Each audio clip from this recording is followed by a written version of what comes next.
Wie kann ich mir mit dem XCAV Pilot einfach eine Ebene erstellen? Zum Beispiel eine Auffahrt mit beliebiger Neigung, wo ich Anfang und Endpunkt weiß.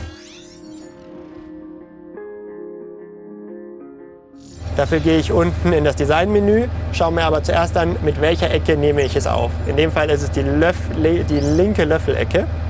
Gehe hier auf Design, wähle Ebene aus, gehe hier oben auf Zwei-Punkt-Ebene und taste meinen ersten Punkt an.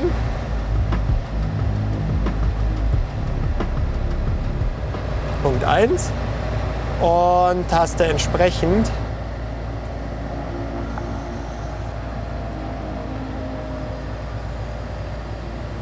meinen zweiten Punkt an. Punkt 2. Ich möchte keine seitliche Neigung. Mit einer seitlichen Neigung würde ich jetzt hier nochmal eine zusätzliche seitliche Verkippung einstellen können. Okay, habe jetzt hier meine Ebene. Jetzt kann ich diese entsprechend abziehen.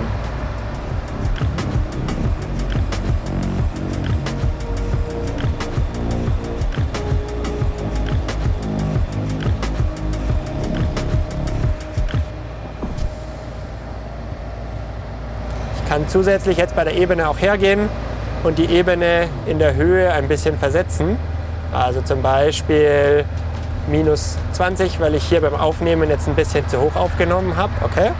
Jetzt ist die ganze Ebene weiter nach unten versetzt. Jetzt kann ich diese Ebene hier entsprechend wieder abziehen.